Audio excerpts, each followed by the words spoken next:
That's it. I've had enough. From here on out, if you put a jump scare in your movie, it's an automatic.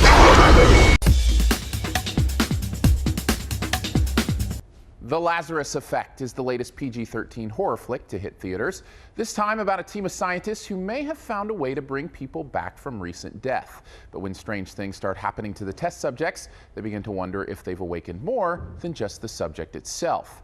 With Olivia Wilde and Mark Duplass playing the lead scientist couple, the movie at least seems to have a bit more acting pedigree than most movies in this niche. But does it manage to use them wisely, or are they just relegated to a never-ending procession of jump scares and other cheesy horror cliches? Can I say yes to both? Look, I have to admit, the acting in this is not half bad. As mentioned, Wilde and Duplass are quality talent, but the rest of the cast, including a wonderfully understated Donald Glover and Evan Peters, who you may remember as Quicksilver from the latest X-Men movie, they're all great too. I found the performances to be convincing and affecting when they were given a chance. Plus, and this is huge for me, they used found footage in this appropriately. Based on the number of in-camera shots, I'm even wondering if this was like a converted found footage script, to which I say, way to go. That restraint allowed the actors to try to tell a genuine story and not a gimmick. A story, by the way, with a truly interesting concept and believable enough science that it could have felt like it might even happen in the real world.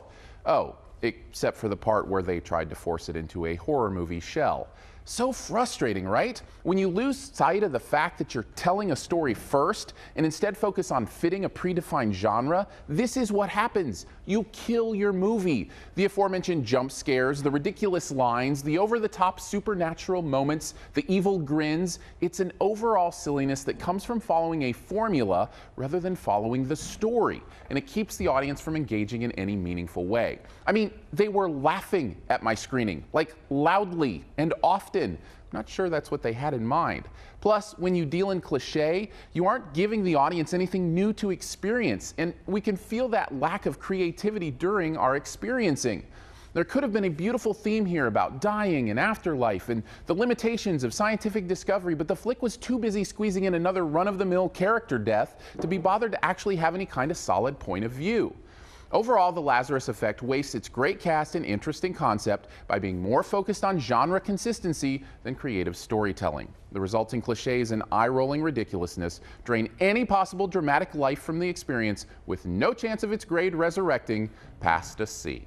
Thanks for checking out this Your Movie Friend review. Stay tuned for this review's best ever challenge here in a bit. First, I want to throw some stuff up over here that you can click on. If you'd like to subscribe, which I'd very much appreciate, you can do that by clicking the big gray subscribe button. Want to see more? Well, Focus is also out this week, so you can check that out, or click the logo right up here to go to yourmoviefriend.com, where you can find a searchable database of reviews, as well as the written text of these videos, in case you want to read. And finally, this review's best ever challenge, where you name the best ever in a particular category and also try to identify my choice. What is the best Back from the Dead movie ever? One of my favorites is actually about a resurrected dachshund.